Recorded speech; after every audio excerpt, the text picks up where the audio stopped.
Bienvenue à IA du Neuf, le balado où on explore comment l'intelligence artificielle transforme notre quotidien. Dans cet épisode, on s'attaque à une question essentielle. Comment l'IA peut-elle devenir un levier stratégique au service du bien commun? Pour en discuter, nous recevons deux invités de marque. Stéphane Boyer, maire de Laval, qui nous partage une vision concrète de l'IA comme moteur d'agilité dans les services municipaux pour améliorer l'efficacité et surtout la qualité de vie des gens. Et Anne Nguyen du Conseil d'innovation du Québec qui nous offre une perspective provinciale sur les grands chantiers à mettre en place pour bâtir un Québec innovant, souverain et inclusif dans son adoption de l'IA. Avec eux, on parle de transformation des processus, d'équité, d'acceptabilité sociale et de souveraineté numérique. Et surtout, on explore comment l'IA peut être développée avec et pour la population en dissipant les craintes et en favorisant la confiance. Un échange riche, ancré dans le réel, entre la vision locale et stratégie nationale. Bonne écoute. Bonjour à toutes et à tous et bienvenue sur IA du Neuf, le podcast où on découvre comment l'intelligence artificielle façonne nos vies et nos industries. Aujourd'hui, on va parler de l'intelligence artificielle dans le secteur public.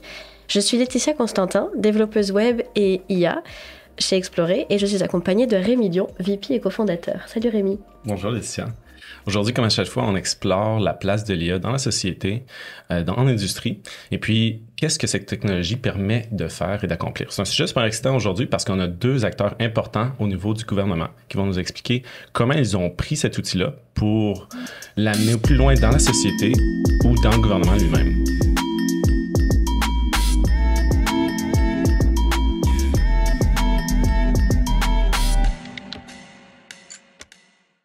Je suis heureux d'accueillir Stéphane Boyer, maire de Laval, et Anne Nguyen du Conseil de l'innovation du Québec. D'ailleurs, Anne, j'aimerais ça que tu nous parles un peu de ton parcours, qui tu es, puis qu'est-ce qui t'a amené vers le Conseil? D'abord, merci beaucoup de me recevoir. Je trouve tout le temps que c'est un honneur de participer à ces différentes tables. Puis le sujet aujourd'hui, les gens me disent souvent, on est tanné d'entendre parler de l'intelligence artificielle. Puis je dis, malheureusement, ça fait partie de mon titre, directrice responsable de l'intelligence artificielle au Conseil de l'innovation du Québec. Mais tu sais, moi, je dis avant tout, moi, je suis une maman. Je suis une maman de deux cocos, une ado et un petit coco de 5 ans. Puis tout ce que je fais, c'est de préparer le futur. Puis j'avais comme vraiment l'impression que à travers mon parcours, moi, j'ai commencé comme journaliste scientifique. Puis j'avais aucune idée ce que j'allais faire de journaliste scientifique. J'ai écrit pour les débrouillards. Et tout d'un coup, ma vie s'est transformée un peu. On a passé beaucoup de temps dans les hôpitaux.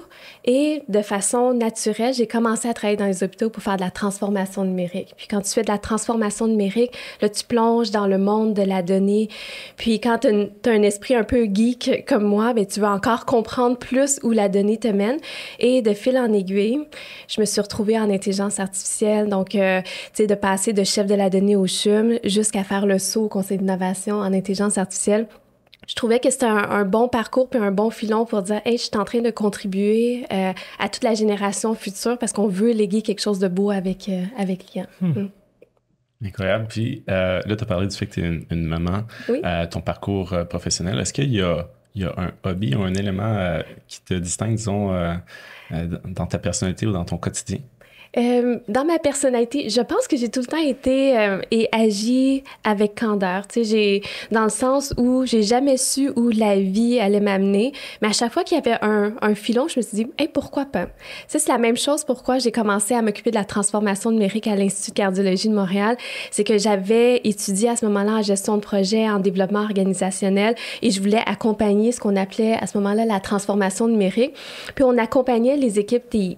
Donc, moi, j'étais en ressources humaines et j'accompagnais les équipes TI qui faisaient la transformation numérique jusqu'au jour où je regardais les équipes TI puis je me suis dit, ils ont tellement pas l'air à avoir du plaisir à gérer cette transformation numérique parce que c'est pas pour ça qu'ils ont étudié en technologie d'information. Et tout d'un coup, dans un élan un peu de candeur, spontanéité, j'ai dit, il me semble que ça devrait être quelqu'un aux ressources humaines qui gère l'hôpital numérique parce qu'il faut comprendre le volet humain. Et tout d'un coup, mon patron de l'époque, il me regarde. Il dit « OK, fais-le. » Donc, c'est comme ça que j'ai commencé à me plonger en transformation numérique. Puis un peu de la même façon, quand j'ai découvert la donnée, mais je me suis dit, il faudrait que j'apprenne un peu plus en données. Puis j'avais parlé avec quelqu'un qui étudiait en données, puis il dit, hey, il y a peut-être un programme à Boston qui serait intéressant pour toi. Je disais, pourquoi pas? Donc, j'ai fait mon application entre 2 brassées de lavage.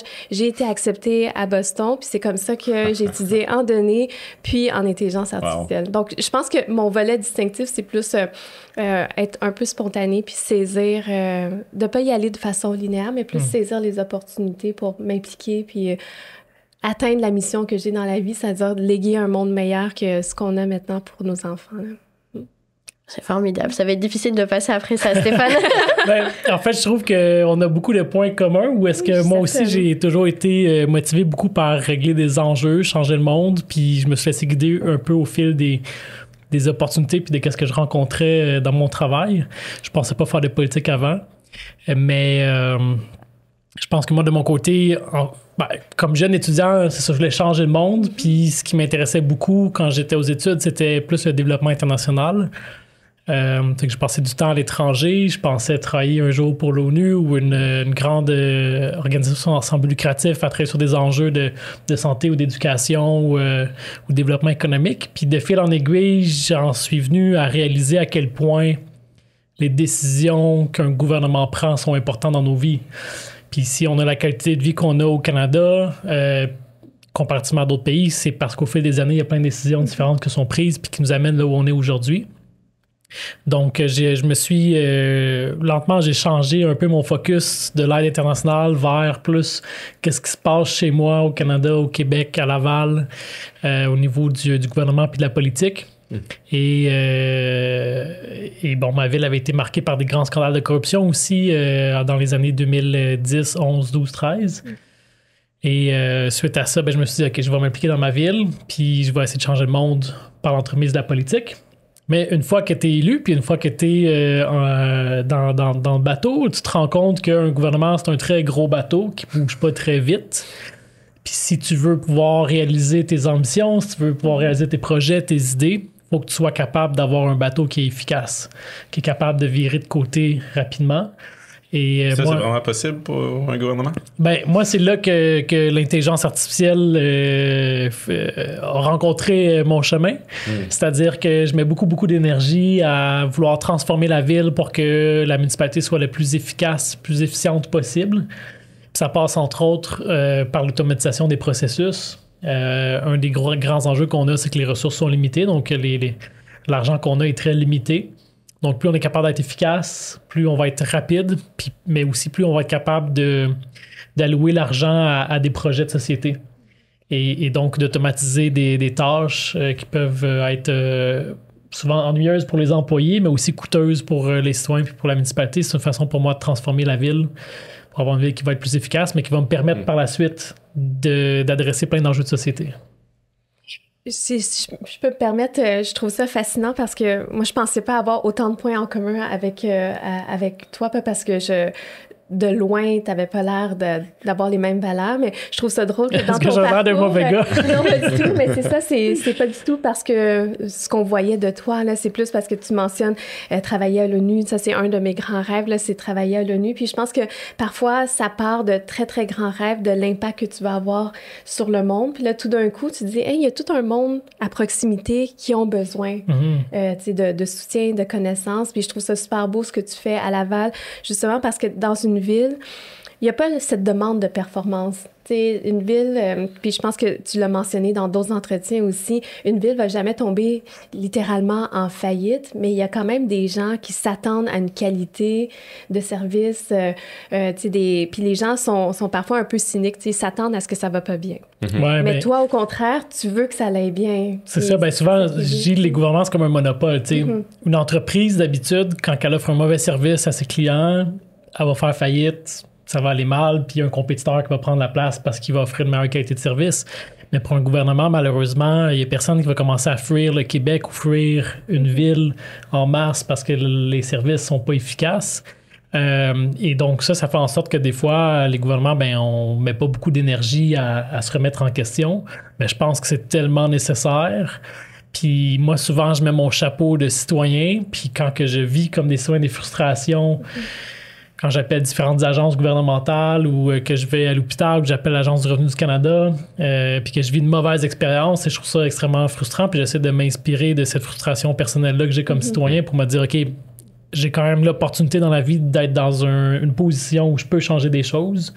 Donc, changeons-les pour s'assurer qu'il y a un bon service qui soit offert aux citoyens. Puis des fois, ce que les élus se rendent pas compte, c'est que tu peux bien avoir des idées comme élu. Tu peux peut-être vouloir construire des maisons des aînés ou construire un nouveau parc ou développer une nouvelle ligne de métro.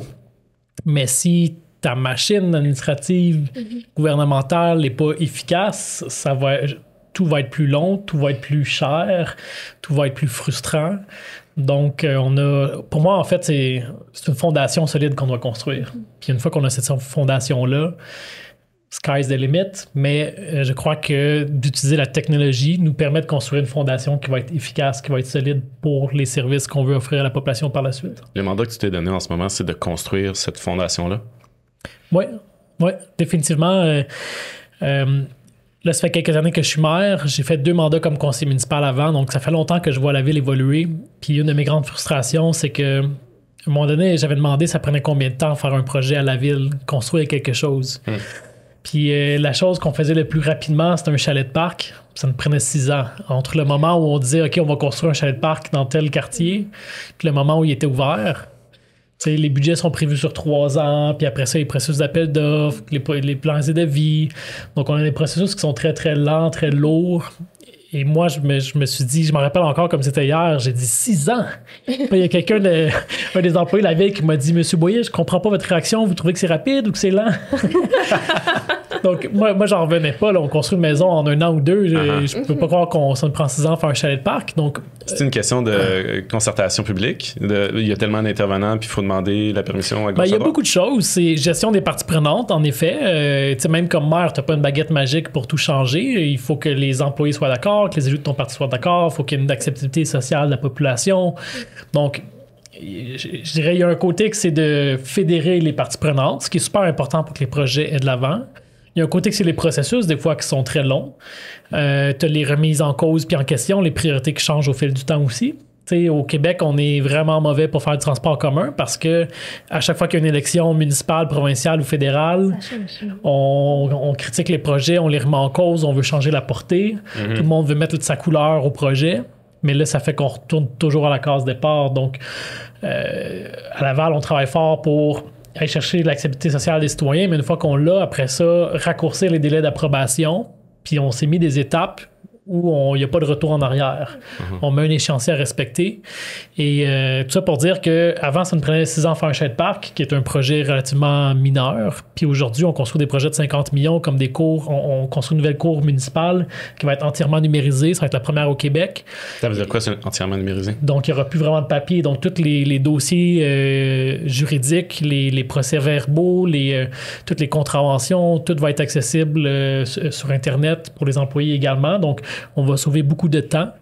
Et la victime qui passe à travers le processus judiciaire va avoir une expérience qui va être vraiment améliorée. Mais ce projet-là, en fait, on vient de lancer le chantier ce mois-ci et devrait ouvrir dans 2 ans. Et on a commencé le projet l'année dernière. Donc là, en 3 ans, on a fait un palais de justice entièrement numérique, alors que il n'y a pas si longtemps, ça nous prenait 6 ans à faire un chalet de parc. Mais moi, j'ai une question qui me brûle depuis le chalet de parc, là, parce que quand même, le chalet... c'est socialement acceptable, un chalet. Et toi, tu te gênes pas pour dire, je fais des processus 100% numériques, je vais utiliser l'intelligence artificielle. C'est quand même assez paradoxal parce que l'IA n'est pas tant socialement acceptable que ça parce que ça a un impact sur le travail, ça a un impact sur l'environnement, la démocratie, ça, on l'a vu, l'art et la culture. Puis ça, c'est tout des piliers d'une société, puis tous des piliers que vous retrouvez dans une municipalité. Donc, comment est-ce que tu veux avancer dans cette acceptabilité sociale lorsque tu fais des projets propulsés par l'IA? Comment tu l'adresses aux peuples citoyens? Je pense que c'est une excellente question. C'est vrai que des fois, on a un peu peur de la technologie, entre autres par rapport au respect des données privées pour les citoyens, mais même pour les employés. Quand on a commencé à faire des démarches pour venir numériser les processus ou automatiser des tâches, on a 7 projets d'intelligence artificielle en ce moment à la ville. C'est sûr, ça vient avec une certaine inquiétude. 7 projets? Oui. Donc, je pense qu'il faut expliquer les décisions, expliquer pourquoi on fait les choses. Par exemple, au sein d'une municipalité, puis je vais donner un exemple très concret. On paye 110 000 factures à chaque année à la ville. On a 22 personnes à temps plein qui payent toutes ces factures-là. Donc, s'assurer qu'ils reçoivent la facture, s'assurer que ça a bien été budgété, que les chiffres sont bons, que tout a été autorisé avant de faire le paiement. On est en train d'implanter l'intelligence artificielle qui va nous permettre, dans la très grande majorité, de les payer automatiquement. Donc, c'est un logiciel maintenant qui va faire la conciliation comptable, faire les vérifications. On pense qu'on n'aura plus besoin de 22 personnes, mais peut-être plus de 7. Donc, c'est sûr que ça crée de l'incertitude pour les employés qui travaillent à la ville. Il va arriver quoi avec mon poste? Est-ce que ça veut dire que vous allez juste abolir mon travail? Les gens sont inquiets. Exact. Donc, c'est important, je pense, c'est d'expliquer les choses. Dans mon cas, on a rencontré les employés pour leur dire, regardez, la ville est en croissance. On a 4 000 à 5 000 nouveaux citoyens à chaque année. C'est pas demain qu'on va commencer à réduire le nombre d'employés. Par contre, on va peut-être on va moins avoir besoin d'en engager. Puis vos tâches vont être plus intéressantes parce que plutôt de faire quelque chose qui est routinier, ennuyeux, vous allez pouvoir mettre vos énergies dans des choses où on a besoin de plus de créativité, où on a besoin de vos idées, à valeur ajoutée, des choses plus intéressantes pour vous. On est sur notre X rendu là. Exact. Donc, je crois que c'est de bien expliquer les choses. Puis, ce qui est intéressant, c'est rare qu'un gouvernement fait de l'intelligence artificielle, mais je pense que c'est une réalité. C'est comme Internet, là. Peut-être qu'il y a des villes dans les années 90 qui se disaient pas besoin de ça, moi, l'Internet, mais aujourd'hui, s'ils sont pas là, il y a un problème. Oui. Donc, moi, je crois qu'on doit emboîter le pas. Mais ce qui est intéressant, c'est qu'on n'est pas là pour faire de l'argent non plus. Et comme gouvernement, la protection des données privées, c'est important. Donc, je crois que c'est aussi un beau terreau d'expérimentation au sein d'un gouvernement. Puis un peu comme ce que vous faites au conseil, c'est aussi travailler avec des entreprises qui développent des solutions. Puis les solutions, elles sont pertinentes dans le domaine privé, mais elles sont pertinentes aussi pour le public. Au départ, excuse-moi. Je voulais donner un peu de visibilité au conseil, justement. Je me demandais, est-ce que tu peux nous expliquer un peu, c'est quoi la mission, le mandat du conseil d'innovation? Dans le fond, ça fait 4 ans que le Conseil d'innovation existe. Puis notre rôle, en fait, c'est de dynamiser l'innovation dans les entreprises, mais dans la société québécoise. Donc, on travaille sur 4 piliers différents. Le premier pilier, c'est vraiment d'aller comprendre avec de la donnée. Tu sais, c'est quoi l'arc narratif? Tu sais, quand tu reçois une donnée de sondage pour dire, hey, on a un taux de productivité un petit peu bas au Québec, qu'est-ce que ça veut dire concrètement pour la population, les entreprises? C'est quoi les actions pour le gouvernement pour faire améliorer un peu cette productivité-là où la culture d'innovation est un peu plus basse à certains niveaux, dans certains secteurs. Qu'est-ce que ça veut dire concrètement? Puis une fois que tu comprends, on peut mieux occuper notre rôle de conseiller le gouvernement sur les programmes politiques publics. Dans mon cas, c'est lié à 100% sur l'intelligence artificielle. Puis on est là aussi pour propulser. Propulser, ça veut dire quoi? C'est d'aider avec des outils les entreprises et les différents pans de la société à instaurer cette culture d'innovation et comprendre et démystifier un petit peu l'intelligence artificielle. Donc, on a créé au Conseil un réseau des conseillers en innovation qui sont 600 aujourd'hui. Ce sont tous des conseillers en développement économique dans les différentes régions parce que on voulait sortir du fait que l'innovation, c'est juste Montréal. L'intelligence artificielle, c'est juste Montréal parce que c'est pas le cas. Il y a comme un langage local à cette innovation-là. Donc, permettre aux conseillers en innovation dans les régions de traduire qu'est-ce que ça veut dire concrètement pour eux, l'innovation, et qu'est-ce que ça leur permet de faire au niveau des services qu'ils veulent propulser, la proximité aussi avec les différentes industries qui peuvent se retrouver seulement dans une région, mais peut-être pas dans une autre. Pour nous, ça devenait important. Puis finalement, on est là pour promouvoir les bons coups. L'objectif, pour nous, c'était justement d'être un pont neutre et fiable pour pousser l'information puis inspirer les gens à travers l'éducation. Puis, tu sais, en date d'aujourd'hui, là, on est en 2025. Là, moi, je suis 100% de l'équipe en intelligence artificielle. Donc, en ce moment, on est une personne. Mais je me dis, grâce au réseau des conseillers qu'on va former en intelligence artificielle, mais les gens vont être capables d'identifier c'est quoi un projet d'intelligence artificielle, c'est quoi le grand potentiel, puis comment les aiguiller aussi à travers différentes ressources qui existent au Québec pour les aider à aller plus loin. Oui, puis c'est probablement ça le grand enjeu, c'est qu'un entrepreneur, souvent, c'est quelqu'un de passionné par son projet, son service, son produit, mais ça ne veut pas dire qu'il est familier avec les outils technologiques qui vont lui permettre de mieux faire son Puis dans projet. son ADN, peu importe qui, c'est la survie. Tu sais, tu nais, tu veux survivre. C'est pour ça que tu nourris. Là, tu deviens un entrepreneur. Tu veux que ton entreprise survive parce que c'est peut-être pour toi, c'est peut-être pour ta famille, mais c'est aussi pour les travailleurs.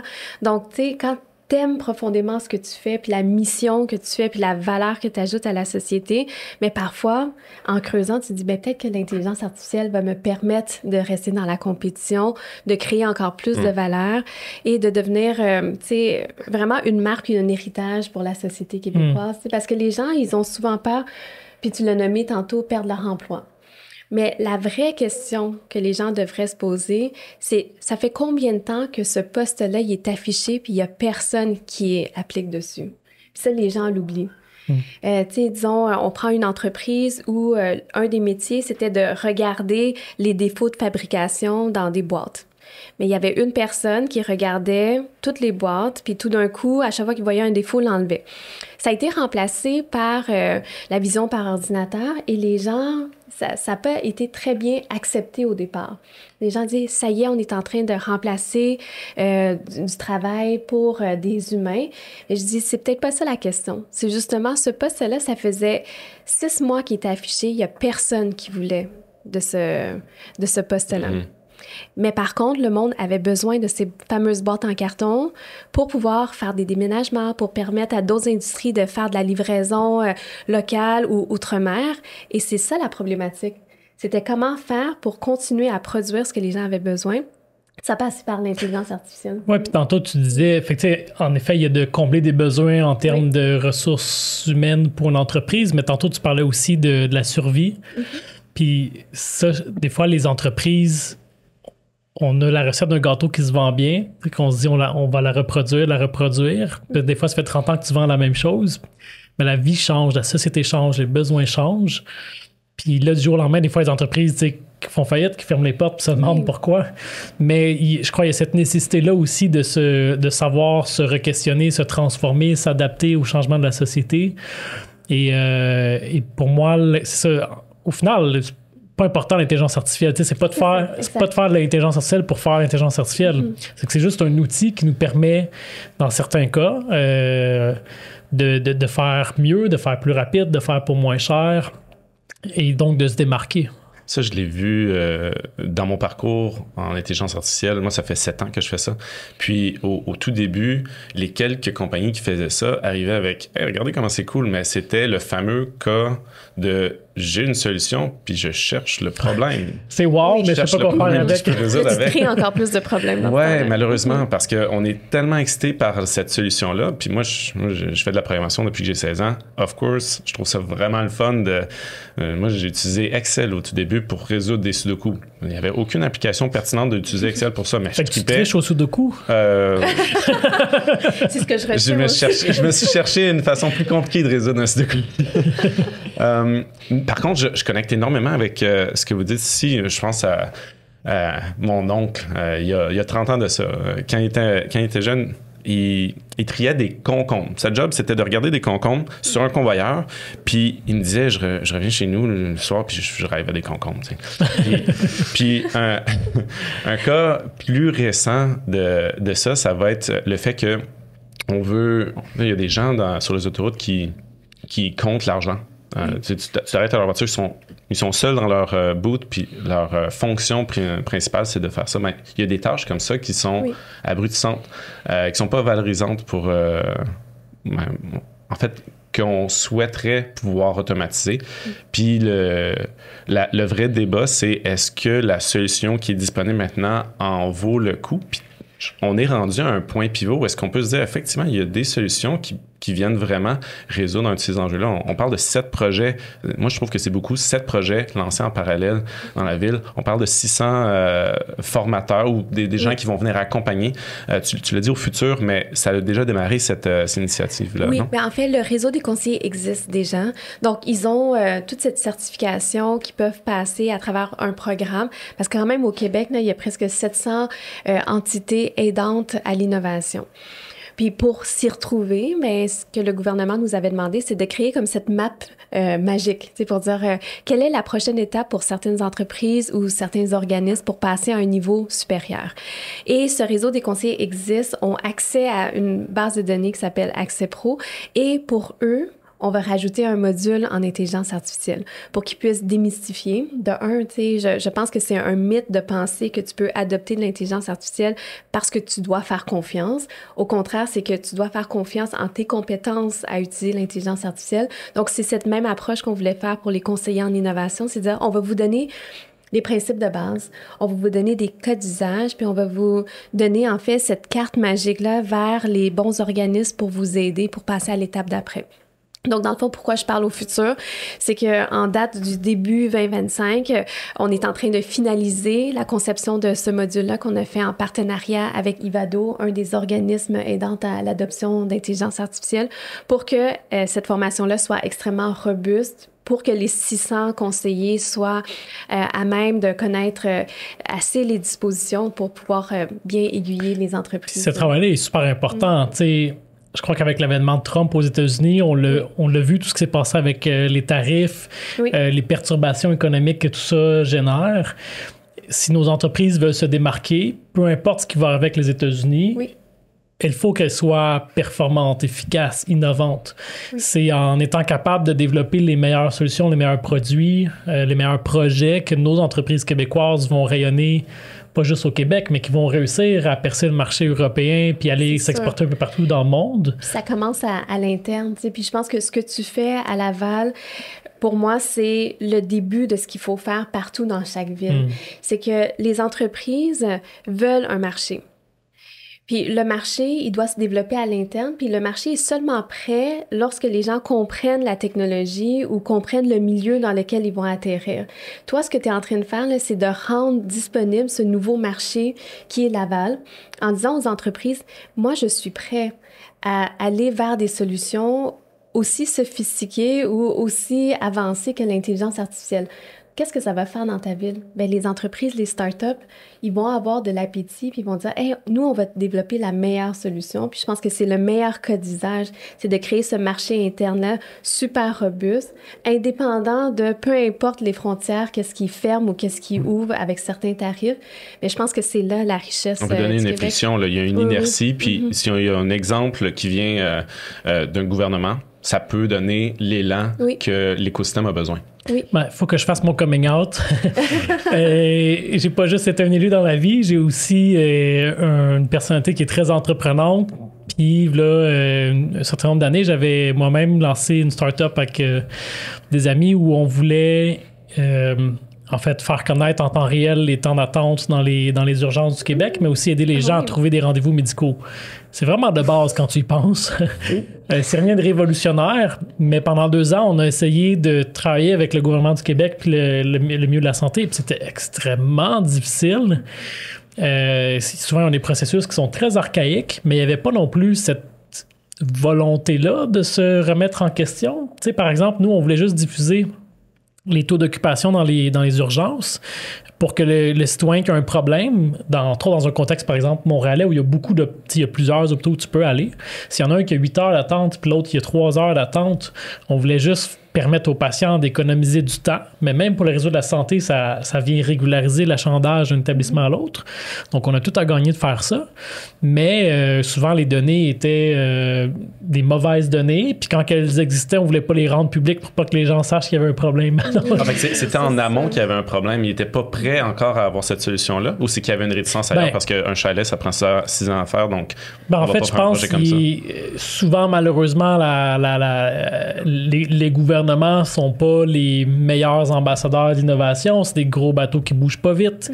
Mais je pense que c'est tellement important parce que ça permet au gouvernement de donner des meilleurs services aux citoyens, mais ça permet aussi, comme tu le mentionnes, à des entreprises d'innover puis de développer des solutions qui peuvent être aussi après ça appliquées dans plein d'autres gouvernements au bénéfice de plein d'autres citoyens partout dans la province ou ailleurs dans le monde.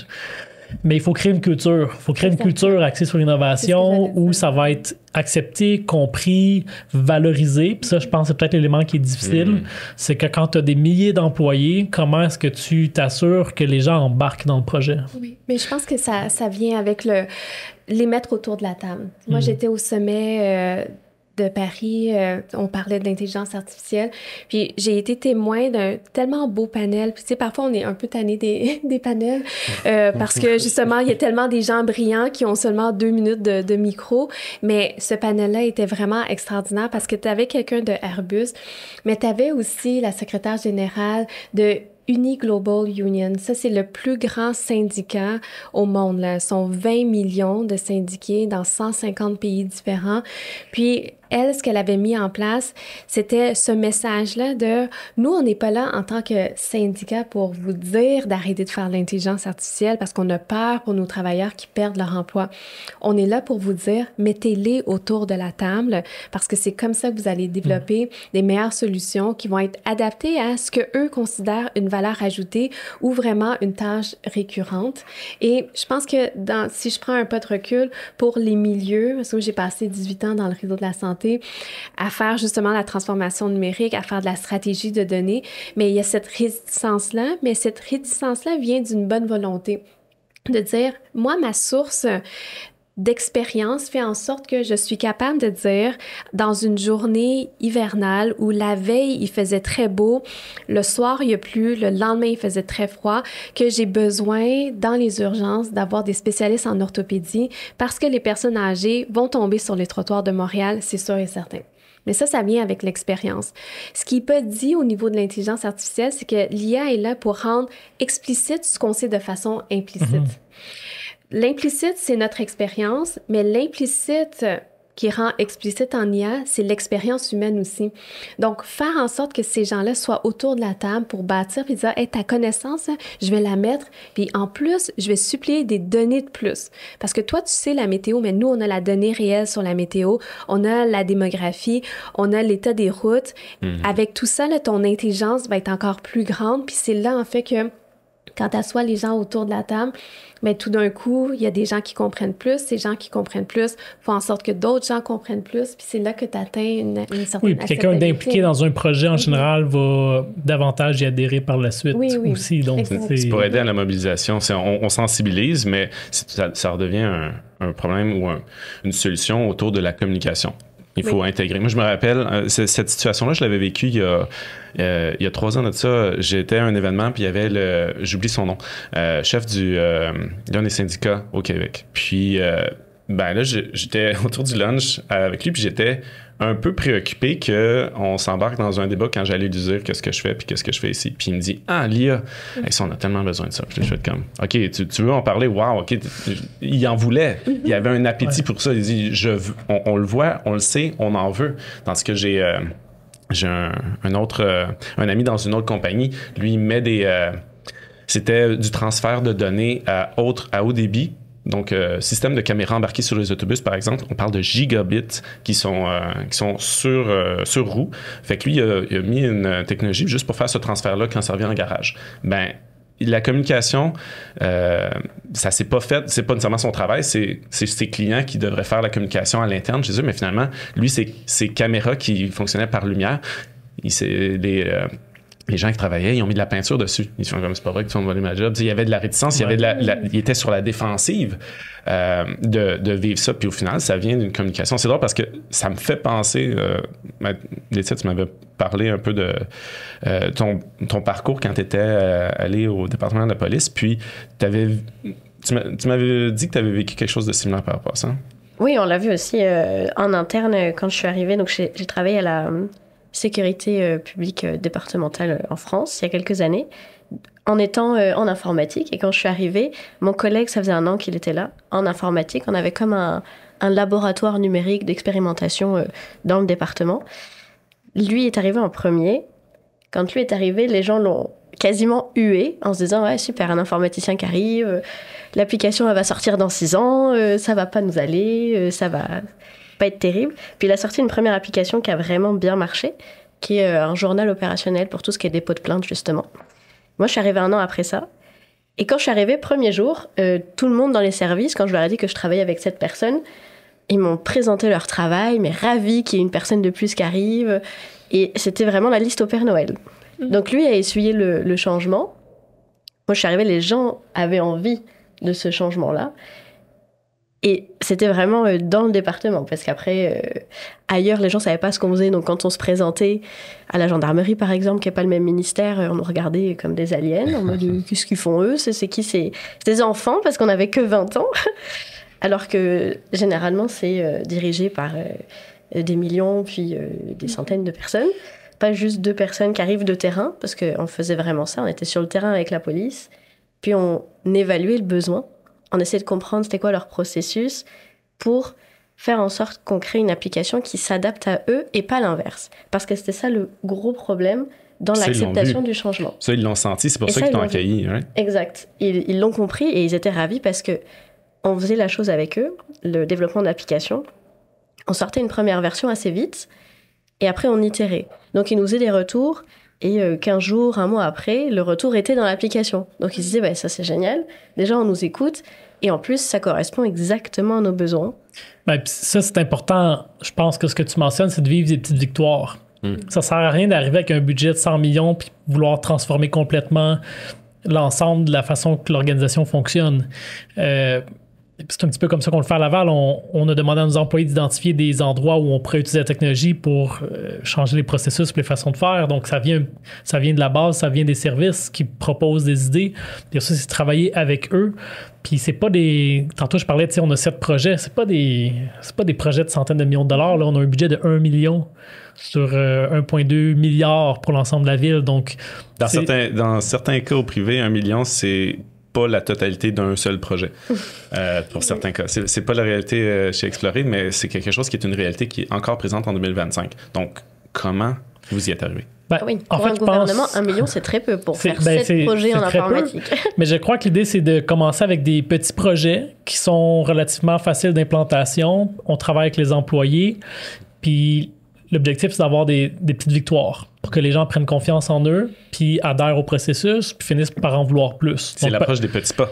L'approche des petits pas, puis je pense que c'est important, d'une part, pour le côté social, parce que l'humain, on est dans la réticence au changement en général. C'est peut-être encore notre instinct de survie, mais on connaît des façons de faire, puis on s'est dit qu'on s'est rendu là on est ici aujourd'hui parce que c'est ça qu'on faisait avant.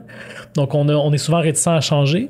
Mais c'est important aussi parce que de mettre des ressources considérables dans un projet, si ce projet-là ne fonctionne pas, en fait, plus tu vises large, plus les risques d'échec sont grands. Puis si tu vis un échec, il n'y a plus personne qui va vouloir embarquer à nouveau. Ah, mais là, on touche à la prise de risque, justement. Comment est-ce qu'on fait?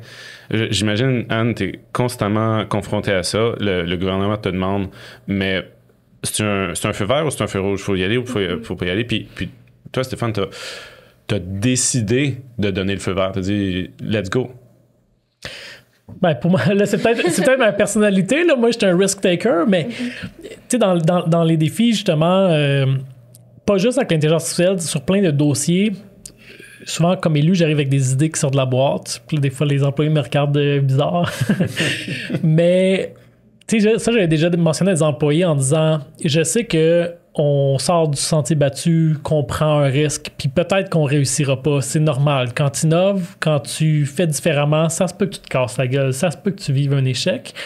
Puis souvent, ce que je dis, c'est « mais c'est correct, on l'accepte parce qu'on veut essayer des nouvelles choses, parce qu'on veut essayer d'innover, on veut être le leader, mais inquiétez-vous pas. Si on vit un écueil, si un projet qui fonctionne pas, moi, politiquement, je vais l'assumer. » Des fois, c'est ça aussi, c'est la crainte que si moi, je mets en place quelque chose comme employé, est-ce que je vais perdre ma job si ça fonctionne pas?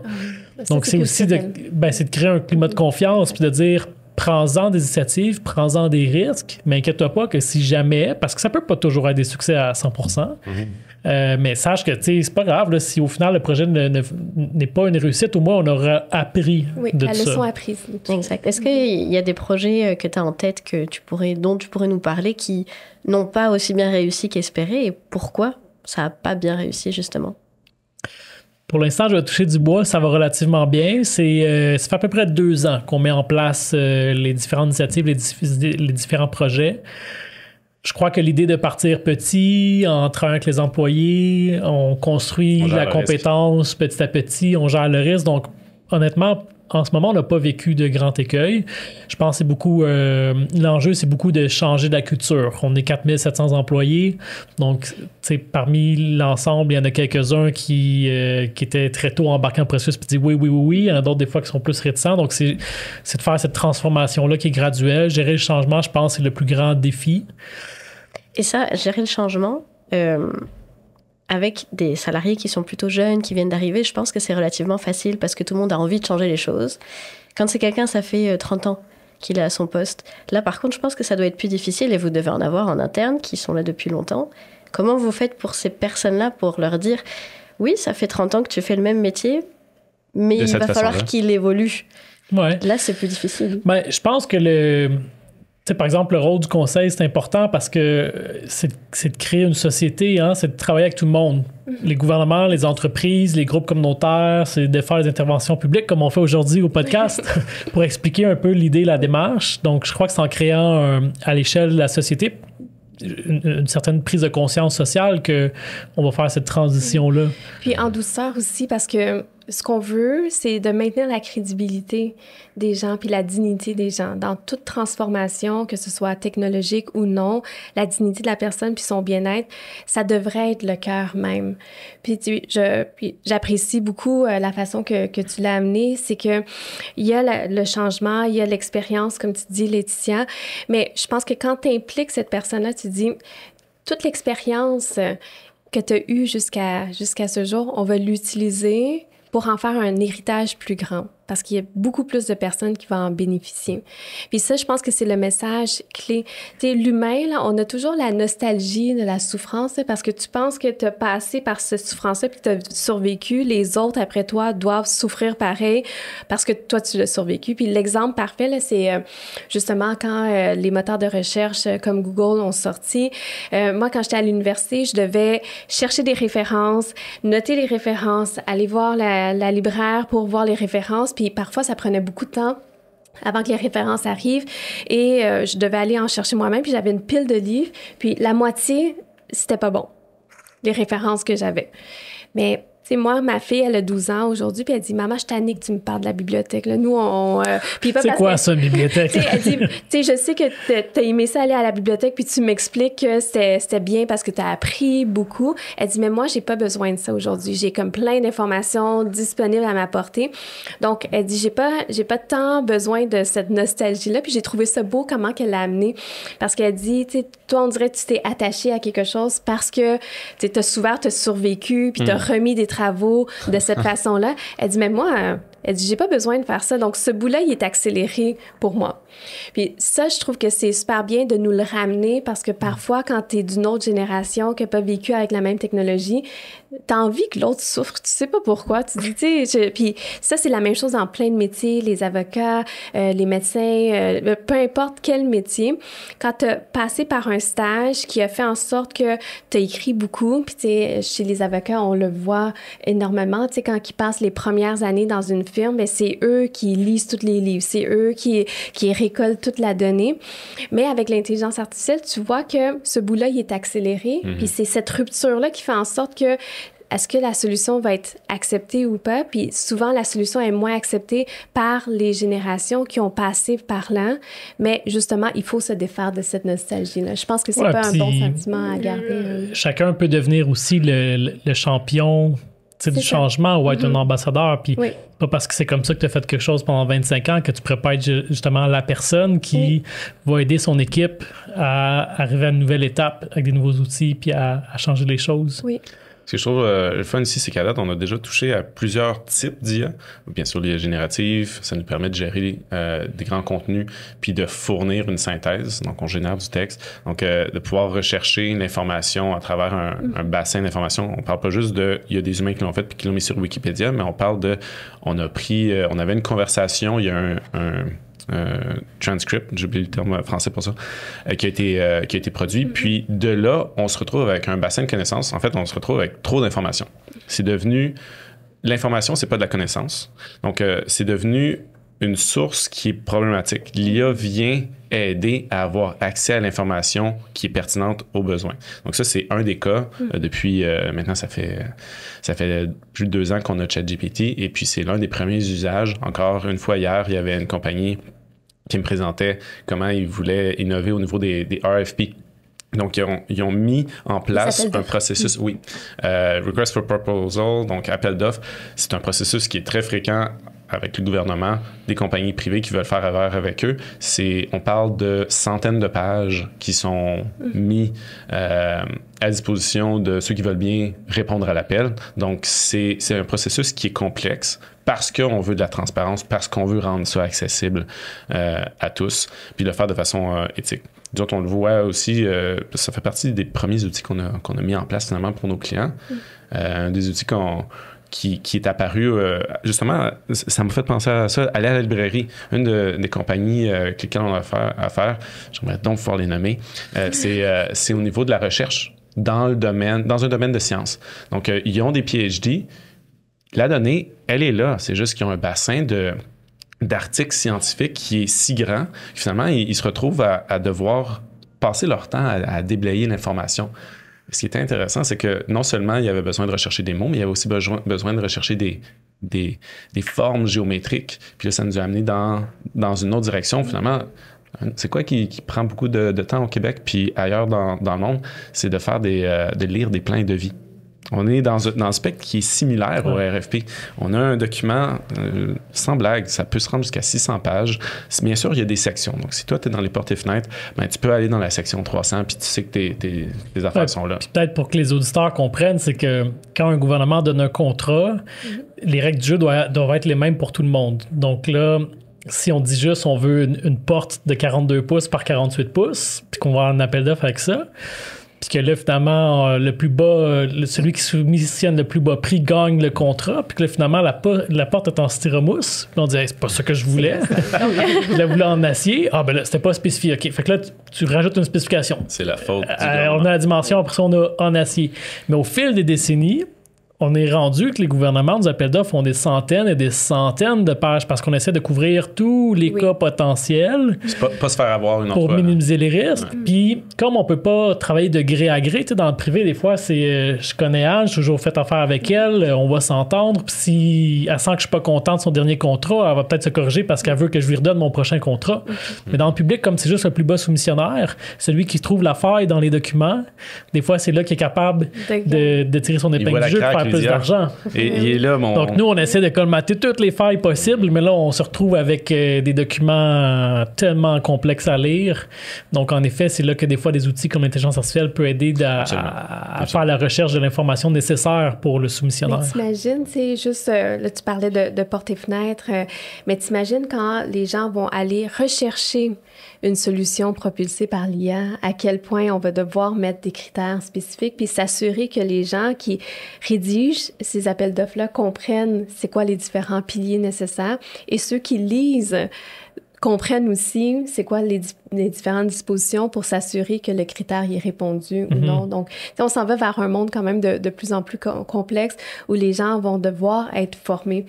Donc, moi, j'y crois pas qu'il n'y aura pas assez de travail pour tout le monde. Il y aura du travail pour tout le monde. Le type de travail va se transformer. Exactement. Tu sais, puis avec l'Internet, les gens pensaient qu'on allait être une société en chômage. Mais tu sais, on s'est juste transformé. Il n'y a pas grand monde qui ont perdu leur travail à cause d'Internet. Le 100 ans, les lampadaires, c'est des lampes à huile, puis il y avait des cols bleus qui les allumaient une à une. Mais c'est sûr qu'ils s'était dit, non, on va rester à l'huile pour préserver les emplois.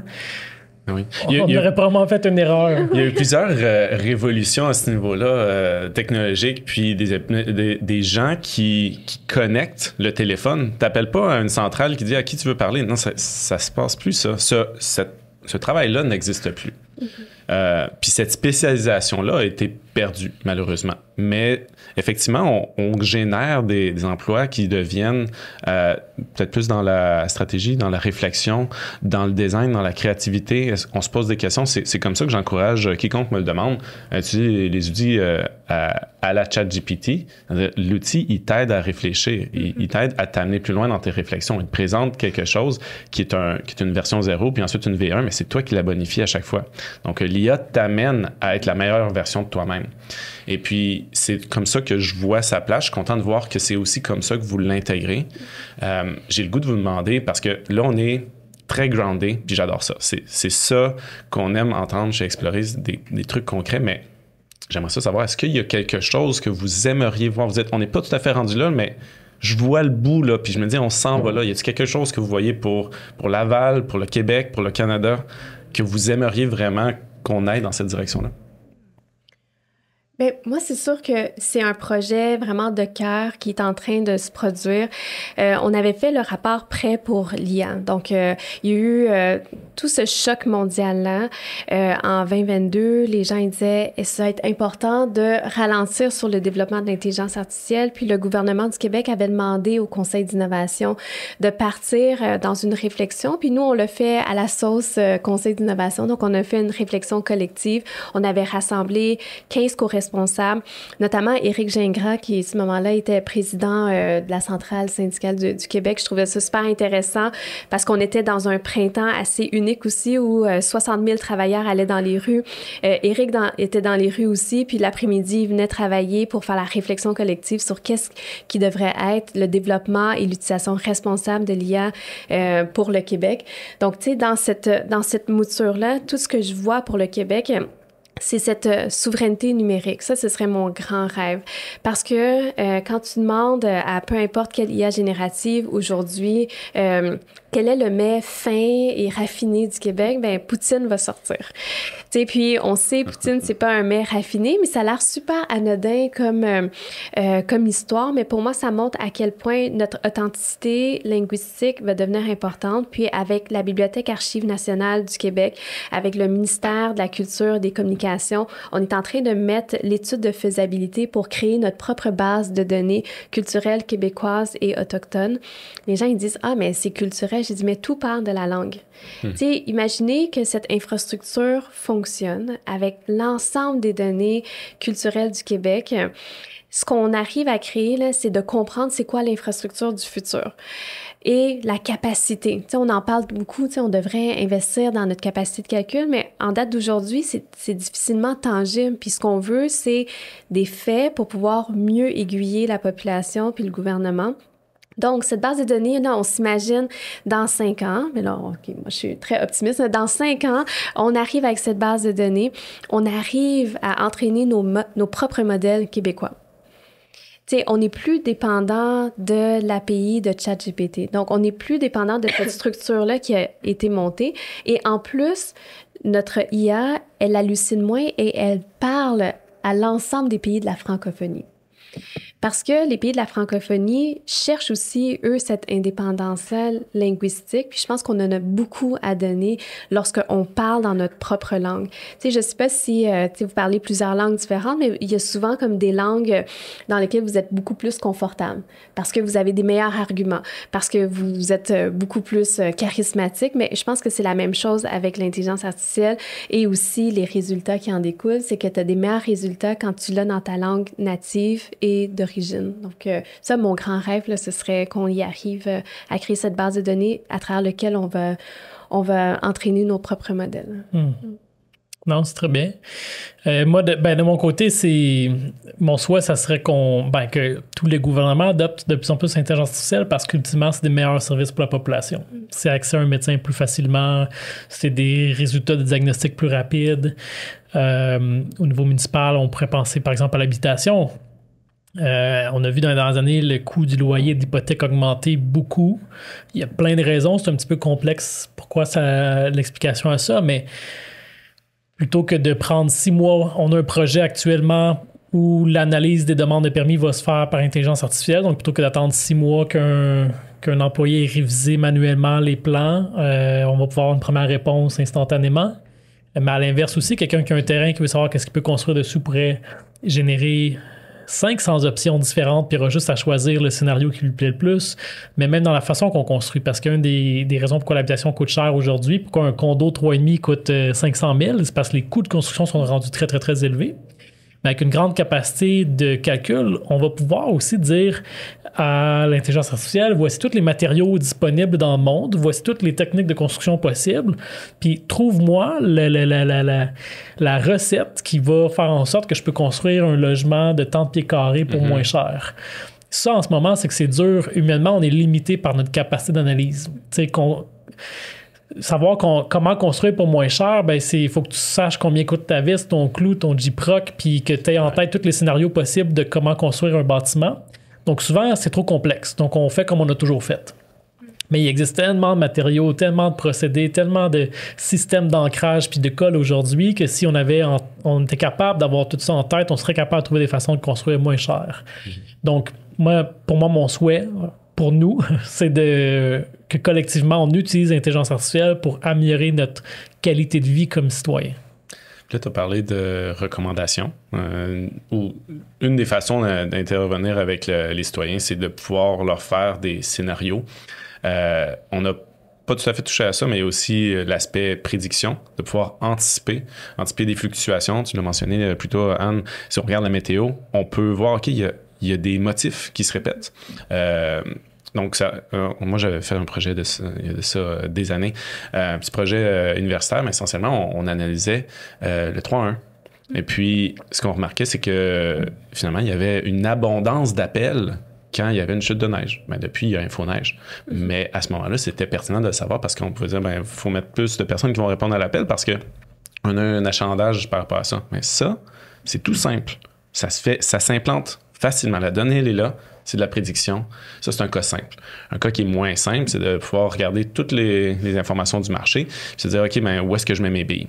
Pas rien que ça. C'est le fait que tu as appris sur un ensemble de données que tu viens ensuite modifier par ton action. Tu viens polluer ce que le modèle a appris. Fait que finalement, ton apprentissage a servi une fois, mais maintenant que tu l'as utilisé pour prendre action, il faut que tu réentraînes. Donc, moi, je ne crois pas vraiment à ça, à court terme du moins, de pouvoir utiliser l'intelligence artificielle sur les marchés, mais dans les compagnies, pouvoir gérer l'espace de plancher, mettre les ressources, acheter les ressources d'avance, anticiper la livraison de certaines commandes parce qu'on a un gros client qui, lui, c'est au mois d'août qui fait ses grosses commandes. Fait qu'il faut y réserver un coin dans notre usine. Fait que il faut gérer cet espace-là. Ça, c'est des contraintes qu'on voit à tous les jours chez Explorer parce que c'est de faire des recommandations. OK, là, tu as un espace limité. Voici ce que tu pourrais faire avec. C'est de gérer des contraintes. Donc, passer à travers de la linguistique. On a des conventions collectives, on a des horaires à gérer, on veut optimiser, on fait ce qu'on appelle de l'ordonnancement, donc de placer les bonnes ressources. Une ressource, c'est une personne qualifiée comme un chirurgien ou c'est une machine qui fait quelque chose de particulier. Puis bien sûr, puis ça, on s'en était parlé hors micro, mais on n'en a pas vraiment parlé, mais la gestion documentaire, de pouvoir recevoir des bons de commande puis des bons de livraison, puis juste se dire, hey, ça correspond, parfait, on passe à la prochaine affaire. Donc, c'est des choses qui se fait à tous les jours, qui se font par dizaines, centaines, peut-être même milliers. À l'échelle de Laval, je crois que tu disais que c'était par centaines de milliers à chaque année, parce que vous avez des documents qui rentrent puis qui sortent. Donc, de pouvoir avoir cet impact-là, finalement, a un impact mesurable qui est pertinent pour la croissance de la population également. Ça, c'est un des arguments, je pense, que tu avais mentionné. La croissance de Laval va en augmentant, mais on ne veut pas nécessairement que le gouvernement aille dans la même direction. On veut que le gouvernement puisse rester statique. Là, je te prête des intentions. Est-ce que c'est vrai? Oui, en fait, c'est un petit peu ça. Construire des infrastructures coûte de plus en plus cher. Les salaires augmentent rapidement.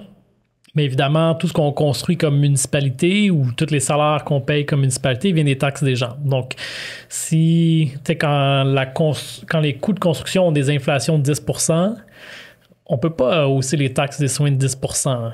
Donc, pour moi, la voie de passage, comment est-ce qu'on peut maintenir les impôts et les taxes à des taux qui sont respectables, tout en voulant offrir plus de services à la population, c'est qu'il faut qu'on soit plus efficace. Puis, c'est à la base de toutes mes interventions à la ville, c'est ça, c'est comment est-ce qu'on peut être plus efficace. Puis c'est là que je pense que l'intelligence artificielle peut jouer son rôle de mille et une façons. Pensons juste au déneigement. Montréal a vécu cet hiver 2 chutes de 30 cm. Beaucoup de plaintes. En fait, comme élu municipal, là, quand tu deviens élu municipal, t'aimes plus ça la neige. Tu détestes l'hiver parce que, comme citoyen, ben, on est prêt à attendre 24 heures, 48 heures avant que tout soit déneigé, mais après ça, on devient un peu impatient. Puis on reçoit des milliers d'appels à chaque année. Pourquoi ma rue n'est pas encore déneigée? Pourquoi mon trottoir n'est pas encore déneigé? Là, moi, je vais expliquer qu'on pourrait tout déneiger en 24 heures, mais peut-être qu'il faudrait que je double le nombre d'employés. Puis quand il n'y a pas de neige, je fais quoi avec ce nombre d'employés-là qui a été doublé? Je les assois sur un siège à attendre la prochaine. Donc, il y a des raisons logistiques, des fois, qui nous empêchent d'offrir un meilleur service. Par contre, la quantité de neige qui tombe fait en sorte qu'un camion, une déneigeuse va avancer plus vite ou plus lentement. Le moment où la neige tombe dans la semaine a un impact sur nos opérations parce que des fois, en fait, la souffleuse doit passer du côté de la rue qui a des interdictions de stationnement. Et donc, si elle tombe en début de journée ou en fin de journée ou un week-end, on peut pas faire les mêmes parcours de déneigement. Puis là, excusez, c'est un peu geek, là, mais c'est super complexe. En fait, en ce moment, on n'est pas capable de faire des bons parcours de déneigement parce qu'on doit avoir en tête toutes les contraintes de stationnement de la ville, avec aussi la quantité de neige qu'il y a reçue, parce que ça impacte le nombre de kilomètres à l'heure que ta machine fait. Ah, c'est fascinant. Donc, mais une intelligence artificielle peut assez rapidement faire ça. Et c'est pour ça, à Laval, on a un projet, entre autres, on va faire de l'affichage dynamique. Donc, je pense qu'on est la première ville au Québec. Ça ne sera plus des panneaux d'interdiction de stationnement fixes imprimés sur une planche d'aluminium. Ça va être un panneau numérique. On va pouvoir changer en temps réel, comme on veut, les interdictions de stationnement. Ça va vous permettre, avec l'intelligence artificielle, on va être capable, d'ici quelques années, de dire, bon, ben c'est 17 cm de neige qu'on a eu. On sait que ça veut dire qu'un camion est capable de faire 3,2 km à l'heure en moyenne. On part le trajet ici, puis ça, c'est le trajet optimal pour ton camion. Donc, avec les mêmes équipements, avec les mêmes personnes, on va peut-être avoir un gain de 10, 20, 30% d'efficacité, donc des rues déneigées plus vite. Sans engager de nouveaux employés, sans changer notre machinerie, mais juste en étant capable de mieux utiliser l'information, puis en étant capable de changer de manière en temps réel là, les interdictions de stationnement. On tourne dans la gestion du changement de la façon de travailler des employés du gouvernement, mais aussi de comment je stationne ma voiture. Exact. Fait que là, après ça, tu as des contraintes où est-ce qu'il faut qu'on donne un certain délai pour que les gens puissent expliquer aussi comment, juste expliquer comment les nouveaux panneaux fonctionnent. donc, il y a évidemment plein de défis sur le chemin du changement, mais je pense qu'ultimement, on doit aller dans cette direction-là. Mais déjà, d'avoir la vision, d'aller vers là, tu sais, ça montre à quel point tu comprends les différents jalons, la complexité, à qui tu dois parler, tu sais, pour faire justement l'acceptabilité. Là. Tu sais, moi, je suis allée dans un centre de rénovation, puis ils avaient justement ces panneaux numériques au lieu... Puis parfois, j'étais... Est-ce que le prix est en train de fluctuer ou pas? Là, c'est moi-même qui est en train de... Il analyse ton regard, ça a l'air de vraiment aimer le produit, le prix il monte. Oui, c'est ça, comme... Ah, mon Dieu, plus je l'aime, OK, là, je le regarde pas. Mais bref, tu sais, je pense qu'il y a cette confiance-là aussi à bâtir avec la population parce que les gens vont vouloir savoir est-ce que je stationne et demain matin, la pancarte aura changé. Oui. Puis, tu sais, là, en ce moment, on déploie les nouveaux panneaux numériques qui ne sont pas encore utilisés, mais on est en train de les installer sur les terrains des gens. Puis, c'est sûr qu'on reçoit plein de questions. Là. Les gens sont pourquoi? C'est quoi ce panneau-là? Pourquoi pas la vieille affiche qui coûte moins cher? Oui, c'est tout. Donc, c'est un grand défi de bien vulgariser, de bien expliquer ce qu'on fait, pourquoi on le fait, c'est quoi le bénéfice que les soins vont avoir au bout de la ligne. Puis, tu sais, même juste ton explication sur le nombre de travailleurs, tu sais, si on voulait déneiger rapidement en 24 heures, 48 heures, tu sais, cette explication-là, faut qu'elle devienne transparente aussi pour que la population comprenne à quel point cette charge-là, tu sais, si tu as des employés qui sont là à rien faire, mais que tu dois justement continuer à les payer, mais c'est les citoyens qui vont finir par payer cette facture-là. Donc, tu sais, user de leur... qu'est-ce qu'il y a au bout de la ligne pour chacun de ces individus, de ces personnes-là, va venir aider à engranger. On a deux contraintes. On ne peut pas doubler le nombre d'employés puis on ne peut pas doubler les taxes. Donc là, c'est de voir, elle est où la solution là-dedans? Oui. Comment est-ce que je peux améliorer le service avec ces deux contraintes-là en place. Donc, réussir à le traduire, tu sais, parce que... Ça passe par l'innovation. Ben oui. Puis, tu sais, il y a quand même des étapes. Hein, lorsque tu intègres des outils numériques ou même l'intelligence artificielle, tu sais, ils utilisent la même métrique. C'est qu'au début, t'explores. Tu sais, souvent, t'explores la technologie. Ça va être souvent avec les geeks qui sont déjà en place. Ils ont... puis là, on les reconnaît, là, ceux, les bons geeks, là. C'est ceux qu'ils étaient cernés jusqu'en bas des joues lorsque ChatGPT est sorti parce qu'ils ont essayé de détruire ChatGPT. Donc, moi, je faisais partie de ces geeks-là. Je pense que j'ai pas dormi pendant 3 jours. Je dis, c'est pas vrai qu'il va répondre toutes ces... Donc, j'essayais de challenger un peu... Trouver ses failles. Oui, trouver ses failles, puis c'est mon objectif. Donc, tu sais, dans ton exploration, c'est souvent ça, c'est comment tu utilises, comment les gens qui sont prêts à prendre ce risque-là, faire la première pas de curiosité. Après, tu commences à expérimenter de façon plus officielle. Tu as quand même 7 projets. Mais à travers tes projets, je trouve que tu vas au-delà de juste expérimenter. Tu vas au-delà aussi de formaliser parce que vous semblez avoir des processus mis en place pour ce type de projet-là.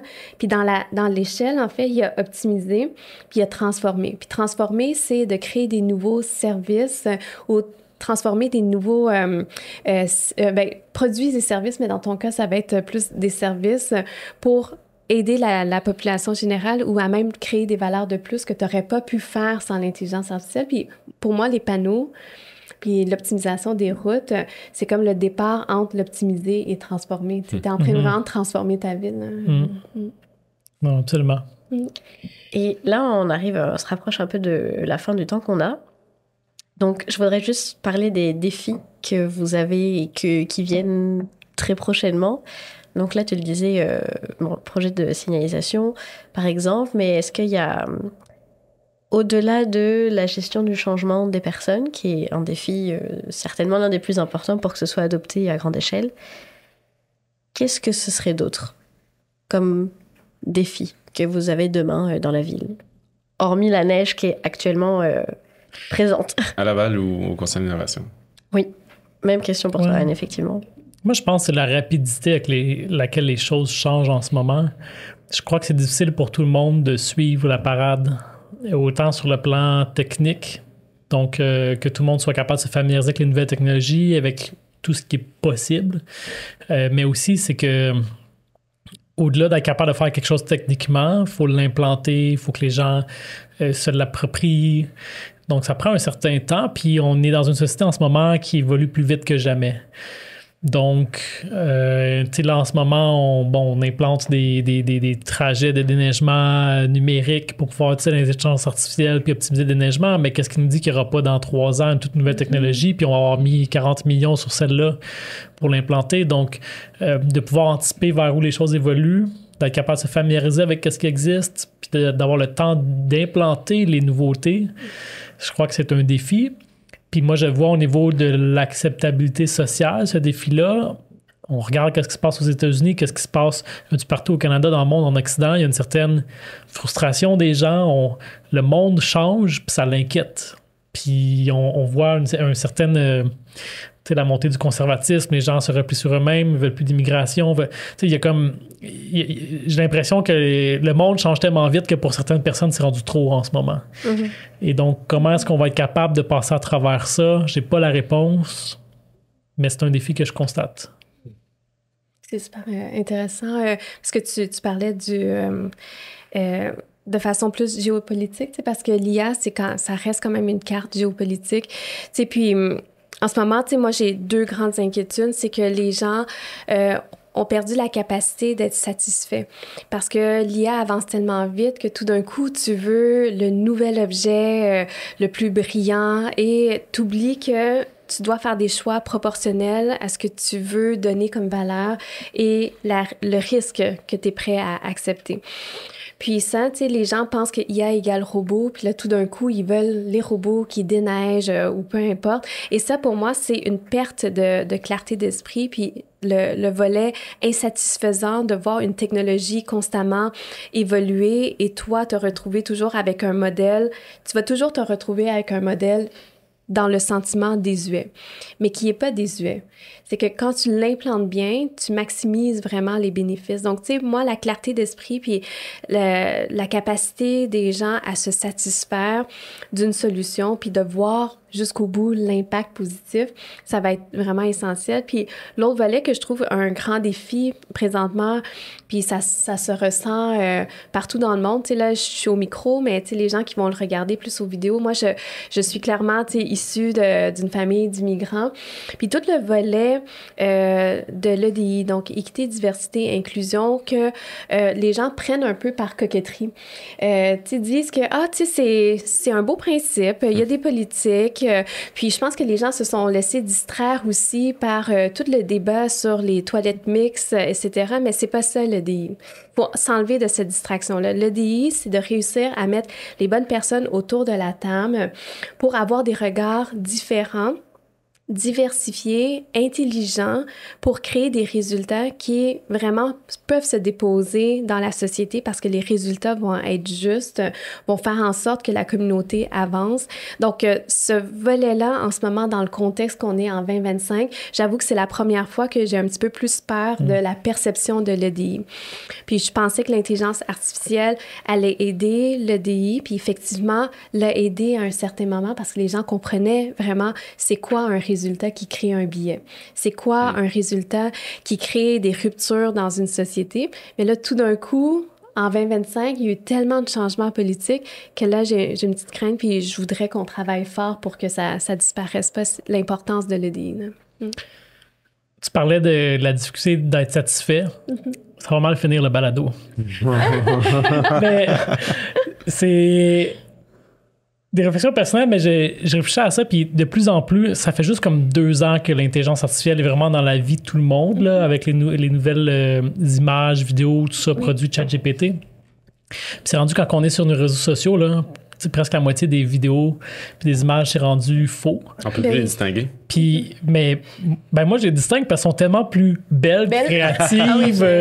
Puis ce qui me fait un peu peur, c'est que je pense que l'intelligence artificielle a cette capacité-là de générer un monde numérique qui est encore plus incroyable. T'sais, toutes les couleurs sont plus belles dans une image en intelligence artificielle. Donc, puis le coût de la vie est tellement de plus en plus cher. Il y a un film sur Netflix que tout le monde finit un peu dans des maisons mobiles avec des casques de réalité virtuelle sur la tête puis vit dans un monde parallèle. Puis je me dis, c'est-tu même qu'on va finir parce Ready que... Player One, est-ce que c'est ça? Lequel? Ready Player One? Parce que je suis pas sûr. Il y a un monde parallèle dans lequel les gens jouent et travaillent. Exact, oui. Mais tu sais, est-ce que comme la vie physique coûte de plus en plus cher, tu sais, on est rendu avec des appartements de plus en plus petits, puis de l'autre côté, il y a un monde du numérique qui est de plus en plus merveilleux, élaboré et sophistiqué. Est-ce qu'on va pas finir à vivre dans des vies juste numérique parce que la vie physique va être rendue un peu trop ennuyante? Est-ce que tu vas être le premier maire en réalité virtuelle, peut-être? Non, je vais être rendu le maire avec un citron qui va dire « Non, moi, dans mon temps, il n'y avait pas la ça! » La nostalgie, la souffrance, c'est ça. Nintendo 64 forever! Merci beaucoup pour votre participation. Moi, ce que je retiens, l'IA, c'est accessible, c'est là, ça prend déjà sa place. Une des choses qui m'a percuté, Anne, c'est que tu as dit, dans ton parcours, tu as rencontré un patron, tu lui as dit « Hey, pourquoi on fait pas ça? » Puis il a dit « OK, fais-le. » Puis là, je vois un Stéphane qui dit « OK, faisons-le. » Puis je trouve ça vraiment excitant. Faut le faire avec vision et peut-être prudence, comme tu l'as mentionné, Stéphane. Mais moi, l'élément que je retiens, c'est surtout ça. Puis pour terminer, je serais intéressé d'avoir un élément que vous aimeriez que les auditeurs retiennent, Laetitia, Anne, Stéphane, de notre discussion aujourd'hui. Un seul, c'est difficile. Moi, je dirais de pas avoir peur du changement et de se positionner aujourd'hui en réfléchissant comment je vais utiliser l'IA demain. Parce que tu l'as dit, vous l'avez dit, ça évolue vite, très vite, trop vite peut-être même. Et ça fait peur. Moi, je le vois dans mon métier quotidiennement. Je l'utilise l'IA et je l'utilisais pas il y a 3 ans. Ça bouge très vite. Et c'est pas de se dire non, je veux pas de l'IA parce que mon métier va changer ou oui, ben on va implémenter l'IA puis j'aurai plus mon métier. Aujourd'hui, je dirais aux gens réfléchissez dans votre quotidien, dans votre travail, qu'est-ce qui est un peu plus long, un petit peu plus pénible, qu'est-ce qu'on peut changer pour être prêt quand ça va changer, parce que ça va changer. Enfin, moi, je retiendrai ça de tout ce qu'on s'est dit. Ben, moi, je vais y aller parce que j'allais dire un mot pour toi, Stéphane, mais je vais le dire quand même. Je pense que cette discussion-ci, ce que je retiens, c'est beaucoup l'impulsion. Tu sais, la première étincelle qui fait en sorte que, allez, on y va. Puis de se dire de façon très pragmatique, qu'est-ce qui va pas? Tu sais, un chalet qui prend 6 ans, de façon pragmatique, ça va pas. Puis au lieu de juste t'asseoir sur ce fait-là, te donner de l'impulsion à d'autres solutions. Donc ça, ce serait vraiment ce que je retiens beaucoup de cette discussion-ci. J'ai envie de dire, on peut pas arrêter une rivière, mais on peut essayer de la contrôler puis de la dévier. Donc, je pense que ça rejoint les points que vous venez de mentionner. Tu sais, de l'intelligence artificielle, je crois qu'elle est là pour rester, c'est une réalité. Ça sert à rien d'essayer de l'ignorer ou de dire que non, elle ne fera jamais partie de nos vies. Par contre, il faut s'assurer qu'elle soit utilisée de manière éthique. Il faut s'assurer qu'elle soit utilisée de manière à améliorer notre qualité de vie. Donc, concentrons-nous sur non pas essayer de la refuser, mais de s'assurer qu'elle nous serve vraiment de manière positive. Et toi, Rémi? Essentiellement, c'est de prendre action sur les opportunités qui sont réellement là actuellement. Oui, on peut être emballé, excité par rapport aux prochaines lunettes de réalité virtuelle, puis se dire, le monde de demain, c'est de travailler avec un casque sur la tête. Puis dans certains cas, c'est super excitant que ça soit ça. Je connais des histoires de conducteurs de camions qui travaillent dans le Grand Nord, mais ils sont assis confortablement à Montréal. Mais c'est pas... Il y a des trucs plus pratico-pratiques qui se mettent en place maintenant ou qui ont déjà été mis en place. Puis là, on en a l'exemple à Laval, au Québec. Puis oui, le Québec s'est positionné comme un gros investisseur, mais il y a peu d'adoption. Mais ce que je vois, c'est qu'il y a encore l'appétit pour adopter ça à grande vitesse. Puis là, on a de l'initiative de la part du conseil qui veut le mettre en place, puis de villes innovantes comme Laval. Exact. Donc l'épisode touche à sa fin. Merci beaucoup d'être venu aujourd'hui, d'avoir partagé votre vision puisque vous faites au quotidien. C'est très important, très apprécié. Pour ceux qui nous écoutent, merci d'avoir écouté le podcast. N'hésitez pas à mettre des commentaires sur nos différents réseaux et à nous retrouver sur notre site internet explore.ai. C'était Laetitia Constantin et Rémi Dion. Merci Stéphane, merci Anne. Ce que cet épisode nous rappelle, c'est que l'intelligence artificielle, bien pensée et bien expliquée, peut devenir un formidable outil au service du public. À Laval, Stéphane Boyer mise sur l'IA pour réduire les lourdeurs administratives, motiver les équipes municipales et livrer plus rapidement des services concrets aux résidents. À l'échelle du Québec, Anne Nguyen travaille à bâtir un écosystème d'innovation responsable où la souveraineté numérique, l'inclusion culturelle et l'éducation jouent un rôle central. Tous deux partagent cette conviction, innover, c'est avant tout inclure. Inclure les régions, les cultures, les équipes internes, mais aussi le regard critique des personnes concernées pour que l'IA publique soit éthique, utile et rassembleuse.